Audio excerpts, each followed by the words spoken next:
नमस्कार। मैं doctor Vijay Kumar government degree college Khairatabad में हिंदी प्राध्यापक के रूप में कार्यरत हूँ। आज के वीडियो पाठ में महान राष्ट्रकवि मैथिली शरण गुप्त जी का परिचय एवं कविता की व्याख्या करने जा रहे हैं। अब यहाँ पर देखिए, हमारे भारतीय इतिहास में या साहित्य में पहली बार किसी को राष्ट्रकवि कहा गया है तो वह है श्री मैथिली शरण गुप्त जी। देश के कई कवियों को राष्ट्रकवि की उपाधि से संबोधित किया गया है, मगर मैथिली शरण गुप्त जी ही एक ऐसे कवि हैं जिन्हें स्वयं महात्मा गांधी ने राष्ट्रकवि की उपाधि दी थी। बहुत महत्वपूर्ण बात है कि महात्मा गांधी के हाथ से देखिए इनको राष्ट्रकवि की उपाधि उनको प्राप्त हुई थी। महादेवी वर्मा उन्हें हिंदी कविता खड़ी बोली का जन्मदाता कहती थी। देखिए, महादेवी वर्मा के बारे में भी आप लोग जानते होंगे। महादेवी वर्मा बहुत बड़ी कवियत्री है, बहुत बड़ी लेखिका है, और महादेवी वर्मा का कहना है कि मैथिली शरण गुप्त जी हिंदी कविता खड़ी बोली का जन्मदाता उसे वो मानती है। खड़ी बोली माने आजकल जो हम बात कर रहे हैं अब उसको खड़ी बोली कहा जाता है। उनके समय में हिंदी साहित्य में 3 द को बड़े आदर की दृष्टि से देखा जाता था। अब देखिए, उस समय में यानी जब महादेवी वर्मा थी, उसके साथ मैथिली शरण गुप्त, माखनलाल चतुर्वेदी, अब उसके पहले देखिए प्रेमचंद, जयशंकर प्रसाद, ये बहुत सारे हैं। लेकिन ये जो तीन कवियों को यानी तीन लोगों को विशेष रूप से याद किया जाता है हिंदी साहित्य में, जिनके नाम हैं दादा माखनलाल चतुर्वेदी, अब ये भी देखिए राष्ट्रकवि है, और दूसरा है दद्दा मैथिली शरण गुप्त और दीदी महादेवी। अब सबके नाम में भी म का सादृश्य है, अर्थात सब में म भी जुड़ता है। जैसे देखिए माखनलाल, मैथिली शरण, महादेवी, अर्थात ये तीनों अब एक जमाने के देखिए बहुत ही यानी आधुनिक काल के प्रमुख कवियों में इनका नाम लिया जाता है। अगली स्लाइड में देखिए, यहाँ पर देखिए मैं मैथिली शरण गुप्त जी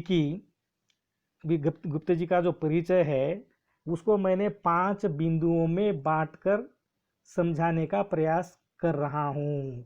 यहाँ पर देखिए 5 बिंदु है। अब उसमें पहला बिंदु है आधुनिक काल के प्रमुख कवि। अब इससे पहले भी मैंने कहा था कि ये बहुत ही महत्वपूर्ण कवि है आधुनिक काल के। अब ये आधुनिक काल के बारे में भी आप लोगों को जानना चाहिए कि आधुनिक काल क्या है। इससे पहले भी मैं जो वीडियो पाठ हुए थे, अब जब कबीर का परिचय, उसके बाद सूरदास का परिचय, तो उस समय में भी मैं बताया था कि हिंदी साहित्य के इतिहास को 4 कालों में विभाजित किया गया है। उसमें पहला काल है आदिकाल, जिसको वीरगाथा काल भी कहा जाता है। दूसरा काल है भक्ति काल, जिसको देखिए पूर्व मध्य काल भी कहा जाता है। और तीसरा काल है रीतिकाल, उसको उत्तर मध्य काल यानी दूसरा नाम उत्तर मध्य काल से भी जाना जाता है। और चौथा काल है आधुनिक काल, जिसको गद्य काल भी कहा जाता है। अर्थात मैथिली शरण गुप्त जी आधुनिक काल के प्रमुख कवि है। तो ये शायद आप लोगों को बात समझ में आ गई होगी। अब देखिए बिंदु नंबर 2 में अब इनके जन्म के बारे में लिखा गया है। जन्म 3 अगस्त 1886, अर्थात 3 अगस्त 1886। अब ये इनका देखिए इनकी जन्म तिथि है। अब इनका जन्म कहाँ हुआ इसके बारे में हम लोग चर्चा करते हैं। कहा जाता है कि मैथिली शरण गुप्त जी का जन्म मध्य प्रदेश के चीरगांव झांसी में हुआ। अब देखिए ये जो झांसी है, अब झांसी झांसी रानी लक्ष्मीबाई नाम से भी देखिए झांसी बहुत ही प्रसिद्ध है। तो झांसी के नज़दीक एक छोटा सा गांव है जिसका नाम है चीरगांव में देखिए इनका जन्म हुआ। और कब हुआ जन्म? 3 अगस्त 1886। अब ये हो गया देखिए दूसरा बिंदु अब हम आगे बढ़ते हैं, तीसरे बिंदु पर चर्चा करते हैं। तीसरा बिंदु है माता पिता का नाम। अब देखिए, माता पिता का नाम यानी पिता का नाम सेठ रामचरण और माता का नाम काशी देवी। आप देखिए स्क्रीन पर, देखिए आप लोगों को, देखिए बिंदु नंबर 3 को देखिए, माता पिता का नाम, और पिता का नाम है सेठ रामचरण और माता का नाम है काशी देवी। अब देखिए, ये जो श्री रामचरण जी है, यानी सेठ रामचरण जी भी कवि थे। कहा जाता है कि उनके 2 काव्य रहस्य रामायण और सीताराम दंपति काफ़ी चर्चित हुए थे उस जमाने में। अर्थात देखिए, सेठ रामचरण जी की 2 रचनाएं हैं, यानी वो भी कवि थे। और शायद पिता के द्वारा दिया गया यह काव्य संस्कार मैथिली शरण गुप्त जी पर छाया बनकर उतर गया। अर्थात यही वो संस्कार है जिसके कारण देखिए बाद में मैथिली शरण गुप्त इतने बड़े कवि हुए। अर्थात पिता के संस्कार, अब ज़्यादातर देखिए जो संतानें होती है अपने माता पिता की नकल करती है। तो यहाँ पर देखिए सेठ रामचरण को देखकर भी मैथिली शरण गुप्त को कविता लिखने, या वो जो देखिए उनके यानी उनकी संस्कार में ऐसे थे। और ये भी कहा जाता है कि उनकी जो माता थी यानी काशी देवी भी गोस्वामी तुलसीदास का रामचरितमानस नित्य पढ़ती थी। अब देखिए, कहा जाता है कि उत्तर भारत में घर घर में रामचरितमानस को पढ़ा जाता है। यानी रामचरितमानस को पढ़ना यानी बहुत ही पवित्र काम समझा जाता है। क्योंकि मैं कई बार सुना हूँ कि उत्तर भारत में रामचरितमानस को घर घर में पढ़ा जाता है। तो यहाँ पर देखिए, मैथिली शरण गुप्त जी की जो माँ थी काशी देवी, वह भी देखिए नित्य रामचरितमानस का पठन करती थी। और शायद उनका भी संस्कार मैथिली शरण गुप्त जी ये पे बचपन में पड़ा होगा। अर्थात माता पिता दोनों के संस्कार मैथिली शरण गुप्त पर पड़े थे। इन्हीं सुसंस्कारों के कारण मैथिली शरण गुप्त जी एक बड़े और अच्छे कवि बनने के साथ ही उससे भी बड़े और अच्छे एक इंसान के रूप में ख्याति अर्जित किए। अब ये हो गया देखिए तीसरा बिंदु। अब हम देखिए ज़्यादा डिटेल में नहीं जाएंगे, क्योंकि पूरा देखिए कविताओं की भी व्याख्या करनी है। तो मैं आगे बढ़ता हूँ। आगे देखिए चौथा बिंदु है रचनाएं। अब देखिए, इनके रचनाओं के बारे में कहा जाता है कि 45 से भी अधिक रचनाओं का इन्होंने सृजन किया। अब देखिए, 45 रचनाओं का सृजन करना ये कोई साधारण सी बात नहीं है। और मैथिली शरण गुप्त देखिए वो तो बहुत ही परिश्रमी थे। और देखिए इसीलिए तो देखिए इतने सारे रचनाओं का, इतने सारे ग्रंथों का उन्होंने निर्माण किया है। अब यहाँ देखिए ये जो रचनाएं हैं, 45 से अधिक रचनाएं हैं, लेकिन यहाँ पर मैं देखिए कुछ प्रमुख रचनाओं का मैं यहाँ पर नाम लूँगा, आप लोग ध्यान से पढ़िए। अब देखिए इनकी प्रमुख रचनाएं हैं साकेत, जय भारत, यशोधरा, जयद्रथ वध, पंचवटी, काबा और करबला, भारत भारती। देखिए भारत भारती को अच्छी तरह ध्यान से सुनिए, क्योंकि अभी जो हम ये जो नवयुवकों से जो कविता है भारत भारती में से ही ली गई है। अर्थात भारत भारती, किसान, देखिए किसान नाम की भी इनकी कविता है जिनमें भारतीय किसानों का चित्रण हुआ है। हिडिंबा, अब हिडिंबा एक राक्षसनी के बारे में आप लोगों ने सुना होगा, जिसका देखिए महाभारत में या भागवत में उसकी कथा आती है हिडिंबा की। तिलोत्तमा, मेघनाद आदि। अब देखिए ये सारी इनकी देखिए प्रमुख रचनाएं हैं। अब वैसे तो देखिए 45 रचनाएं हैं, अगर मैं सारी रचनाओं का नाम पढ़ूंगा तो अब समय इसमें ज़्यादा जाएगा, इसीलिए मैं यहाँ पर प्रमुख रचनाओं का नाम आप लोगों को बता दिया हूँ। अर्थात अब ये तो निश्चित है कि उनकी 45 से ज़्यादा रचनाएं हैं। और उनमें से देखिए मैंने कुछ प्रमुख रचनाओं के नाम यहाँ पर लिए हैं। तो इसमें देखिए जयद्रथ वध, पंचवटी, भारत भारती, किसान आदि, देखिए ये और ज़्यादा ये है। और सबसे ज़्यादा इनकी जो प्रसिद्धि मिली, अर्थात मैथिली शरण गुप्त जी को जो सबसे ज़्यादा प्रसिद्धि मिली, और वह रचना है भारत भारती। कहा जाता है कि भारत भारती के बाद, भारत भारती के प्रकाशन के बाद पूरे भारत में मैथिली शरण गुप्त का डंका बजने लगा। सब लोग देखिए उसके इस कविता के कारण उसको जानने लगे। अब देखिए इनका जो रचना काल है वो तो 1910 से ही उनका आरंभ हो जाता है। 1910 से देखिए कविताएं लिखना शुरू कर देते हैं और 1910 में ही उनका एक काव्य प्रकाशित होता है जिसका नाम है जयद्रथ वध प्रकाशित हुआ, जिससे उनकी ख्याति हिंदी साहित्य में एक यशस्वी कवि के रूप में हुई। अर्थात भारत भारती के पहले जयद्रथ वध जो कविता उन्होंने लिखी थी उस कविता के कारण ही उनकी ख्याति देखिए पूरे हिंदी साहित्य में यानी यशस्वी लेखक के रूप में हो गई थी। मगर असल श्रेय तो उन्हें भारत भारती से मिला। अर्थात ये जयद्रथ वध में से तो उनको देखिए वो यशस्वी कवि के रूप में सामने आए, लेकिन जो असली श्रेय है वह उन्हें भारत भारती के कारण मिला। और ये भारत भारती 1912 में लिखी गई रचना है। भारत भारती ने उन्हें सफलता के श्रेष्ठ सोपान पर प्रतिष्ठित कर दिया और वे राष्ट्रकवि कहलाने लगे। अर्थात भारत भारती के कारण ही वे राष्ट्रपति कहलाने लगे। अब देखिए जब हम इतिहास देखते हैं तो ये जो हमारा जो स्वतंत्रता का आंदोलन है उस आंदोलन में महात्मा गांधी का पदार्पण 1915 बोलते हैं। आप लोग भी इसको चेक करते हैं कि महात्मा गांधी यानी स्वतंत्रता आंदोलन में 1915 के बाद आए थे, लेकिन यहाँ पर मैथिली शरण गुप्त जी 1912 में ही उन्होंने देखिए एक भारत भारती लिख दी थी और उस भारत भारती में देखिए संपूर्ण भारत का चित्रण था और भारत की जो कसमसाहट है, भारत की जो परेशानियां हैं वो सारी बातें उस भारत भारती में आ गई थी। और कहा जाता है कि भारत भारती किताब को प्रतिबंध लगाने की भी कोशिश की गई। कहा जाता है कि अंग्रेजों ने बड़ी कोशिश की थी और इस कारण भी भारत भारती की जो भारत भारती का जो यानी प्रसिद्धि है और ज़्यादा बढ़ गई लोगों में। क्योंकि अगर मान लीजिए कभी ऐसा एक हमारा एक मनोविज्ञान होता है ना, जिस चीज़ को देखिए ना करने के लिए बोलते तो हमारा मन वही करने को दौड़ता है। तो देखिए उसको उस किताब या उस पुस्तक के कारण भारत भारती लिखने के कारण उसको और ज़्यादा ख्याति हुई, क्योंकि देखिए उस पर अंग्रेज सरकार भी उसको प्रतिबंध लगाना चाहती थी।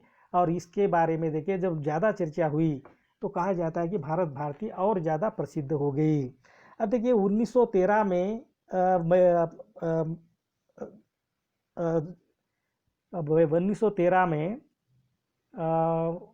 मुझे याद नहीं आ रहा है, हाँ ठाकुर एक है ना जिसको नोबेल प्राइज मिला था, हाँ उनका नाम मुझे ठीक से याद नहीं आ रहा है।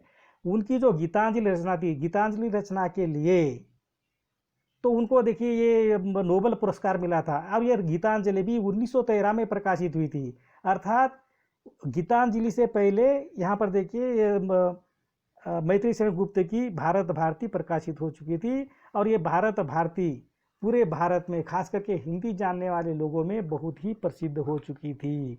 और ये जो कविता के जो अंश दिए गए हैं वह कविता के अंश भी अब इसी यानी भारत भारती कविता में से ही दी गई है। और इस तरह देखिए हम चौथा बिंदु यहाँ पर समाप्त होता है। अगला बिंदु है, अंतिम बिंदु है निधन। अब देखिए इनका निधन 12 दिसंबर 1964 ईस्वी में हुआ। अर्थात इनका जन्म हुआ 1886 और इनकी मृत्यु हुई 1964। तो देखिए लगभग देखिए 70-80 वर्ष तक ये जीवित रहे। अब इनका जो यानी आयु है वो यानी उतनी कम भी नहीं थी और अपनी पूरा जीवन जी करके इनको मृत्यु को प्राप्त हुए। लेकिन अब जब निधन की बात आती है तो मैं एक दो बात और कहना चाहूँगा कि कहा जाता है कि गुप्त जी की 9 वर्ष की उम्र में शादी और 5 वर्ष के गौना हुआ। अर्थात इनकी देखिए मैथिली शरण गुप्त की अब पहले ज़माने में देखिए बाल विवाह हुआ करते थे, तो बचपन में इनकी शादी हो गई जब ये 9 साल के थे। तो शायद शादी का उनको यानी शादी का क्या महत्व है, शादी का क्या अर्थ है वो भी पता नहीं होगा। 9 साल की उम्र में क्या पता होता है। लेकिन वो ज़माने में बाल विवाह का प्रचलन था कई लोग देखिए बचपन में ही शादियां कर देते थे, फिर बाद में देखिए शादी होने के बाद में देखिए पत्नी देखिए गौना के रूप में बाद में देखिए उनको भेजा जाता था। तो 9 वर्ष की उम्र में इनकी शादी हो गई। 5 साल के बाद गौना हुआ, अर्थात इनकी पत्नी इनके पास आई, अर्थात 9 और 5 14 वर्ष। और देखिए अब ये एक दुर्भाग्य ही कहा जाएगा कि 3 वर्ष के बाद पत्नी का देहांत हो गया। अब देखिए कैसा, अब देखते हो देखिए पहली बात तो देखिए 9 वर्ष की उम्र में शादी, 5 वर्ष की 9, उसके बाद 5 साल में गौना, यानी 14 साल में फिर देखिए उनकी पत्नी उनके पास आई और 3 वर्ष के भीतर उनका देहांत हो गया। अब उस समय देखिए केवल यह 17 वर्ष के थे। देखिए 17 वर्ष बहुत ही कम होती है, और आजकल तो देखिए 25 साल के बाद ही शादी के बारे में सोचा जा रहा है। अब देखिए ये 17 साल की उम्र में इनकी शादी भी हो गई और ये विधुर भी बन गए। देखिए कैसा जमाना था। और अब वो तो ठीक है, अब देखिए 17 वर्ष की उम्र में देखिए विधुर बन गए, इनकी पत्नी का देहांत हो गया, लेकिन दुर्भाग्य से उसी वर्ष उनके पिता का भी देहांत हो गया। अब देखिए, और अगले वर्ष माता जी का भी देहांत हो गया। अब देखिए कितने देखिए इनके जीवन में देखिए कितने परिवर्तन आए, एक के बाद एक, एक के बाद एक। और ये सब देखिए ये दुखों के पहाड़ अब गिरते जा रहे थे। और देखिए उनमें देखिए उनके पिता भी चल बसे, उनकी माता भी चल बसी। अब ये देखिए सारे जो समस्याएं थी, सारी जो परेशानियां थी, अब इन परेशानियों को देख करके अगर कोई साधारण सा अगर बालक रहा होता, साधारण अगर इंसान रहा होता, तो देखिए पता नहीं उनका क्या हो जाता। लेकिन यहाँ पर देखिए मैथिली शरण गुप्त अपने धैर्य को खोए बिना अपनी जिंदगी में आगे बढ़ने का काम करते हैं। जैसे तपाने पर कुंदन की चमक बढ़ जाती है, वैसे ही दुखों की आंच में तप कर गुप्त जी का व्यक्तित्व और निखरने लगा, और उनका व्यक्तित्व अंगड़ाइयाँ लेता हुआ जागृत होने लगा। और बाद में देखिए वह इतने श्रेष्ठ कवि बने, और श्रेष्ठ कवि के साथ साथ एक श्रेष्ठ इंसान भी बने। तो ये हो गया देखिए 5वां बिंदु। अब हम आगे बढ़ते हैं अगली स्लाइड पर। तो यहाँ पर देखिए स्लाइड में पढ़िए मैथिली शरण गुप्त जी की कविता की व्याख्या। अब हम देखिए इसकी कविता की व्याख्या करेंगे। अब देखिए आप लोगों के पाठ्यक्रम में जो कविता है, उस कविता का नाम है नवयुवकों से। नवयुवकों से कविता का नाम है। और यहाँ पर देखिए 4-4 पंक्तियों के देखिए 3 चरण या 3 कविताएं इस पाठ्यक्रम में रखी गई है। तो अब हम देखिए एक एक चरणों का, एक एक कविताओं का हम लोग देखिए इसकी व्याख्या करेंगे। अब देखिए पहली 4 पंक्तियां यहाँ पर पढ़ रहा हूँ मैं, आप लोग भी देखिए स्क्रीन में देखिए, आप भी मेरे साथ पढ़िए। हे नवयुवाओं, फुल स्टॉप, ध्यान दीजिए, हे नवयुवाओं, देश भर की दृष्टि तुम पर ही लगी है, मनुज जीवन की तुम्ही में ज्योति सबसे जगमगी, दोगे न तुम तो कौन देगा देशो द्वार में, देखो कहाँ क्या हो रहा है आजकल संसार में। अब देखिए ये जो कविता लिखी गई थी, अब ये देखिए 1912 में लिखी गई थी। तब देखिए हमारा देश गुलामी में था, परतंत्र में था, अंग्रेजों का शासन था। लेकिन अब देखिए ये मैथिली शरण गुप्त जैसे इंसान को, ये ऐसे व्यक्तियों को अपना भारत का गुलामी में रहना उनको आखर रहा था। क्योंकि हमारी जो भारतीय संस्कृति थी, हमारी जो विरासतें हैं, हमारी जो रामायण महाभारत या हमारी जो भी संस्कृति है, अब इनको देखकर देखिए हमारे शूरवीर जैसे पृथ्वीराज चौहान आदि के कितनों का नाम नहीं लिया जा सकता है। यानी इतने वीर शूरों की धरती कुछ मुट्ठी भर अंग्रेजों के हाथों में थी। और इसीलिए देखिए इस कविता के माध्यम से वह नवयुवाओं को जागृत करना चाहते हैं। वह चाहते हैं कि नवयुवा अगर सामने आएंगे तो हमारा देश स्वतंत्र होगा। अब इसमें देखिए युवाओं की भी बहुत बड़ी जिम्मेदारी थी। और इसी तरह उनके इन्हीं संदेशों के कारण, इन्हीं बातों के कारण देखिए भारत भारती किताब को अंग्रेज लोग यानी अंग्रेजी शासन देके उसको प्रतिबंधित करना चाहती थी। लेकिन उनके प्रतिबंधित करने के कारण उसकी ख्याति और ज़्यादा हुई। खैर, अब यहाँ पर हम इन पंक्तियों का अर्थ समझने की कोशिश करते हैं। यहाँ पर देखिए, युवाओं को संबोधित करते हुए मैथिली शरण गुप्त जी बोल रहे हैं कि देश भर की दृष्टि तुम पर ही लगी। आप देखिए, यहाँ पर मैथिली शरण गुप्त बोल रहे हैं कि हे युवाओं, अब सारे देश की दृष्टि तुम पर ही लगी हुई है, अर्थात सारा देश तुम्हारी ओर आशा की नज़र से देख रहा है मनुज जीवन की तुम्ही में ज्योति सबसे जगमगी। है मनुज जीवन अर्थात ये जो मानव जीवन है, मानव जीवन की जो ज्योति है वो तुम में ही जगमगी है, अर्थात युवा पीढ़ी में ही जोश होता है।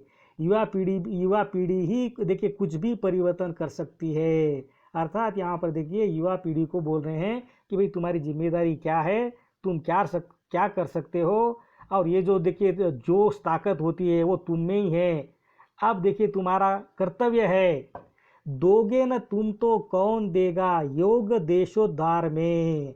अब आगे देखिए यहाँ पर क्वेश्चन मार्क है।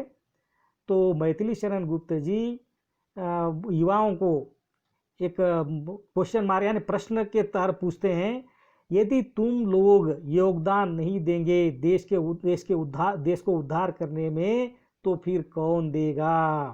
अर्थात यहाँ पर देखिए युवाओं से मैथिली शरण गुप्त जी उनको देखिए बोल रहे हैं, उनको आह्वान कर रहे हैं कि यदि तुम लोग अगर अपना योगदान नहीं दोगे तो फिर देश का उद्धार कैसे होगा।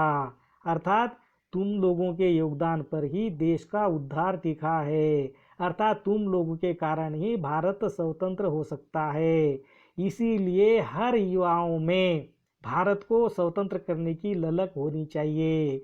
हम सबको देखिए भारत माता को आज़ाद करानी चाहिए। देखो, फिर बोलते देखो कामा, देखो कहाँ क्या हो रहा है आजकल संसार में। और यहाँ पर देखिए मैथिली शरण गुप्त जी बोल रहे हैं कि भाई देखिए, आप सारे दुनिया को देखिए, दुनिया में क्या क्या चल रहा है, कैसे कैसे परिवर्तन हो रहे हैं, कैसे कैसे देखिए लोग आज़ाद हो रहे हैं। हमारे से पहले भी देखिए कई देश आज़ाद हुए और वो तरक्की भी कर रहे हैं। तो वो इसीलिए वो बोलते थे भी हमें भी अंग्रेज़ के चंगुलों से बाहर आना होगा। जब तक हम अंग्रेज़ के चंगुल से बाहर नहीं आएंगे तब तक हम लोगों की उन्नति, हम लोगों का विकास नहीं होगा। इसीलिए युवाओं को वो ललकारते हैं और बोलते हैं कि भाई आप सारे संसार में क्या हो रहा है, यानी संसार का भी ज्ञान आप लोगों को होना चाहिए, और संसार किस तेज़ी से किस तरह से आगे बढ़ रहा है ऐसा ही हमें भी आगे बढ़ना चाहिए। और इन सब में देखिए युवाओं का बहुत बड़ा योगदान होता है। अब ये हो गए देखिए पहली 4 पंक्तियाँ। मैं अगली स्लाइड को आ रहा हूँ। अब यहाँ पर देखिए फिर से 4 पंक्तियाँ आ गई है। अब इन 4 पंक्तियों को मैं पहले पढ़ता हूँ और फिर इसकी हम व्याख्या करेंगे। जो कुछ पढ़ो तुम कार्य में भी साथ ही परिणत करो। देखिए पहली पंक्ति है, जो कुछ पढ़ो तुम कार्य में भी साथ ही परिणत करो। सब भक्तवर प्रहलाद की निम्नोक्ति को मन में धरो। यह है दूसरी पंक्ति। कौमार में ही भागवत धर्माचरण कर लो यहाँ, नर जन्म दुर्लभ और वह भी अधिक रहता है कहाँ। अब देखिए यहाँ पर भी देखिए मैथिली शरण गुप्त जी हमारे मन में एक ज्वाला जगाना चाहते हैं और हमें देखिए प्रेरित करना चाहते हैं। तो वो बोल रहे हैं, जो कुछ पढ़ो तुम, अर्थात आप लोग जो कुछ भी ज्ञान प्राप्त कर रहे हैं, जो कुछ भी जानकारी प्राप्त कर रहे हैं, कार्य में भी साथ ही परिणित करो। केवल जानकारी प्राप्त करना, ज्ञान प्राप्त करना यही सही नहीं है। आप जिस ज्ञान को, जिस जानकारी को आप प्राप्त कर रहे हैं उसको अपने आचरण में लाओ। कई बार क्या होता है, हम एक ज्ञान टन सुनाते हैं, एक टन ज्ञान सुनते हैं, लेकिन कण भर भी देखिए उसको हम ग्रहण नहीं करते हैं। इसीलिए देखिए यहाँ पर मैथिली शरण गुप्त बोल रहे हैं कि आप लोग पढ़ो लिखो आगे बढ़ो, लेकिन आप जो भी पढ़ रहे हैं, जो भी ज्ञान प्राप्त कर रहे हैं, उस ज्ञान को आप अपने आचरण में लाओ। अर्थात परिणत अपने साथ ही परिणत करो। सब भक्तवर प्रहलाद की निम्नोक्ति को मन में धरो। अब देखिए यहाँ पर भक्त प्रहलाद का यहाँ पर देखिए उदाहरण दिया गया है। अब ये हमारे पुराणों में आता है कि भक्त प्रहलाद विष्णु के बहुत ही कट्टर भक्त थे। उनके पिताजी और उनमें देखिए बहुत वाद विवाद होता है। उनके पिताजी देखिए उनको विष्णु भक्ति छोड़ने के लिए बोलते हैं, लेकिन यहाँ पर प्रहलाद उनकी बातों को नहीं मानता है और वो अपनी विष्णु भक्ति को नहीं छोड़ता है, यानी वो अपने कर्तव्य पर अडिग रहता है। अब देखिए यहाँ जो प्रहलाद है, उनके पिता हिरण्यकश्यप, ये कहानी तो आप लोग जानते ही होंगे कि हिरण्यकश्यप देखिए अपने आप को भगवान मानता था और अपने बेटे को बोलता था कि मैं भगवान हूँ, मेरी पूजा करो। लेकिन प्रहलाद बोलते थे कि भाई तुम कहाँ से भगवान हो गए, भगवान तो एक ही है, वो तो विष्णु है। इस तरह देखिए पुत्र और पिता में देखिए बहुत ये होती यानी बहुत वाद विवाद होता था और ये पुत्र उनकी बात नहीं मानता तो बोलता था मैं तो विष्णु की भक्ति करूँगा, यानी अपनी भक्ति पर अड़िग थे। उसी तरह यहाँ पर देखिए भक्त प्रहलाद का उदाहरण देने का मतलब यही है कि आप लोग भी अड़िग रहो। जब तक देखिए हमारा भारत स्वतंत्र नहीं होता तब तक आप सबको लड़ते रहना चाहिए, लड़ते रहना होगा। हमें देखिए हमारे मार्ग से हमें तस्य मस नहीं होना है। कौमार में ही भागवत धर्माचरण कर लो यहाँ, अर्थात कौमार में यानी जब हम गर्भ में होते हैं तब ही हमें ये जो भागवत कथा का जो धर्माचरण है उसको अपनाना होगा। अर्थात प्रहलाद को भी कहा जाता है कि जब वो गर्भ में थे तब नारद ने उनकी माता को भागवत कथा सुनाई थी। और यही बात देखिए अर्जुन के पुत्र अभिमन्यु के बारे में भी यही कहा जाता है कि अभिमन्यु जब देखिए वो गर्भ में थे तब उनकी माता को देखिए अर्जुन यानी उनके पिता उन्होंने कहानी सुनाई थी और उस कहानी में देखिए पूरा युद्ध के बारे में ये किया गया था। तो हमारे जो ग्रंथ है इन ग्रंथों में केवल 2 लोगों का नाम ही मुख्य रूप से लिया जाता है जिनका देखिए गर्भ में जिनकी शिक्षा हुई थी। अब अगला है, अब ज़्यादा इसके डिटेल में नहीं जाऊंगा।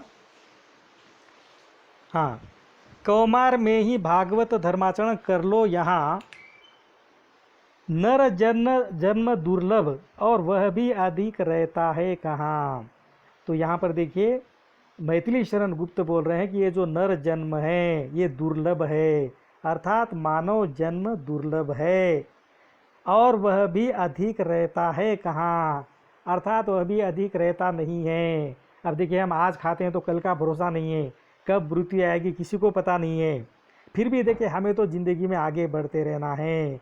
अर्थात मैथिली शरण गुप्त बोलते हैं कि भाई हमारे जीवन का कोई भरोसा नहीं है, जब तक जीवन है तब तक देखिए आप लोगों को आगे बढ़ना है और अपनी भारत माता के लिए अपना योगदान देना है। अर्थात ये जो नरजन्म है वो दुर्लभ है। अब अगली पंक्ति है, अब स्लाइड को देखिए, अब मैं इसको पहले पढ़ता हूँ। 2 पथ असंयम और संयम, देखिए 2 पथ असंयम और संयम है तुम्हें अब सब कहीं, पहला अशुभ है दूसरा शुभ है इसे भूलो नहीं। आप देखिए हमेशा हमारे मन में क्या देखिए हमारे सामने 2 रास्ते हैं, 2 पथ यानी 2 रास्ते, अर्थात एक रास्ता है असंयम का और दूसरा रास्ता है संयम। अर्थात यदि आप संयम से रहेंगे तो आप अपने उद्देश्य में सफल होंगे और यदि आप असंयम रहेंगे तो आप जिंदगी में कुछ भी नहीं कर पाएंगे। अर्थात मनुष्य को संयम से काम लेना चाहिए। अगर आप असंयम से काम लेते हैं तो सारे काम बिगड़ जाते हैं और इसमें देखिए कुछ भी ठीक नहीं होता है। अर्थात मैथिली शरण गुप्त बोल रहे हैं कि तुम्हारे सामने 2 रास्ते हैं, एक है असंयम और दूसरा है संयम, है तुम्हें अब सब कहीं, अर्थात ये दोनों रास्ते आपके सामने हैं। अब इसमें से देखिए आपको चुनाव करना है। अब वो आगे बोलते हैं पहला अशुभ है, अर्थात पहला जो है असंयम वह अशुभ है और संयम दूसरा माने संयम दूसरा शुभ है इसे भूलो नहीं। अर्थात मैथिली शरण गुप्त जोर देकर के बोल रहे हैं कि असंयम अशुभ है और संयम शुभ है, इस बात को भूलना नहीं चाहिए। अर्थात युवाओं को संयम से काम लेना चाहिए, नहीं तो देखिए सब कुछ गड़बड़ हो जाएगा। और अगली अंतिम 2 पंक्तियां हैं। अब इन पंक्तियों में कह रहे हैं, पर मन प्रथम की ओर ही तुमको झुकाएगा अभी। देखिए मैथिली शरण गुप्त को संदेह है कि मैथिली शरण गुप्त को ही नहीं, जो भी देखिए अगर हम मनोविज्ञान की बात करते हैं तभी ऐसा ही होता है कि बुराई की तरफ ही ज़्यादा हमारा ध्यान आकर्षित होता है, अच्छाई की तरफ कम होता है। और इसीलिए मैथिली शरण गुप्त बोल रहे हैं कि पर मन प्रथम की ओर ही तुमको झुकाएगा अभी। अर्थात युवा काल में हम असंयम की ओर भागते हैं, युवा काल में हम स्वच्छंद रूप से आगे बढ़ना चाहते हैं, हम किसी नीति नियम का पालन करना नहीं चाहते। अर्थात ये उम्र ही ऐसी होती है। इसीलिए मैथिली शरण गुप्त हमको समझाते हैं, सावधान करते हैं कि भाई देखो तुम्हारी अभी ये जो उम्र है, उस उम्र में देखिए आप असंयम की तरह ही जाएंगे। अर्थात मन प्रथम की ओर ही तुमको झुकाएगा अभी। अर्थात युवा काल में ऐसा ही होता है। कई बार देखिए युवा काल में हमारी छोटा सा निर्णय हमारे पूरे जीवन को बर्बाद कर देता है। और इसीलिए देखिए मैथिली शरण गुप्त सावधान करते हैं कि इस काल में ज़्यादातर युवा असंयमी होते हैं। वो किसी नीति नियम को, किसी चीज़ को देखिए किसी चीज़ का पालन करना नहीं चाहते हैं। वो देखिए स्वतंत्र जीना चाहते हैं, स्वच्छंद जीना चाहते हैं। इसीलिए वो हमें सचेत करते हैं, सावधान करते हैं। और अंतिम पंक्ति में मैथिली शरण गुप्त बोल रहे हैं, ध्यान दीजिए, बहुत ही अच्छी पंक्ति है, ध्यान देने योग्य है। यदि आप इसको आचरण में लाओगे तो बहुत अच्छा होगा। और इस पंक्ति में मैथिली शरण गुप्त जी बोल रहे हैं, यदि तुम न संभलोगे अभी तो फिर न संभलेंगे कभी। देखिए ध्यान दीजिए, बहुत बड़ी बात है। तो मैथिली शरण गुप्त जी बोल रहे हैं कि आप लोग यदि अब नहीं संभलेंगे, अर्थात युवा काल में यदि आप लोग नहीं संभलेंगे तो फिर जिंदगी में कभी नहीं संभल पाएंगे। अर्थात संभलने का, जीवन में आगे बढ़ने का ये युवा काल ही ऐसा होता है जिसमें देखिए कुछ लोग बन जाते हैं और कुछ लोग बिगड़ जाते हैं। इसीलिए देखिए मैथिली शरण गुप्त जी बार बार हमें आग्रह करते हैं, बार बार हमें देखिए सावधान करने का प्रयत्न करते हैं। और ख़ास करके युवाओं को संबोधित करते हुए कहते हैं कि हे युवाओं, ये सारा जो देश है तुम पर ही लगा हुआ है, यानी तुम पर ही आशा की नज़र से देख रहा है। और इस तरह देखिए इस कविता के माध्यम से मैथिली शरण गुप्त जी देशभक्ति की भावना को जगाना चाहते हैं। अर्थात ये भारत भारती जो उनकी रचना है, उन रचनाओं में से कुछ अंश लिए गए हैं। यानी पूरा भारत भारती में भी इसी तरह की बातें लिखी गई है। हमारे भारत की जो पौराणिक बातें हैं, यानी हमारी जो संस्कृति है, हमारी जो विरासत है, उन सारी विरासतों को चर्चा करते हुए कहते हैं कि भाई हमें अब आज़ाद होना चाहिए। यानी कुछ लोग, यानी मुट्ठी भर लोग हमें कैद करके रख नहीं सकते हैं, हम पर देखिए वो हम पर सत्ता नहीं कर सकते हैं। और इसीलिए देखिए इस कविता के माध्यम से देश प्रेम की भावना बढ़ाते हैं। और इस तरह देखिए मैथिली शरण गुप्त की जो कविता है नवयुवकों से समाप्त होती है। धन्यवाद।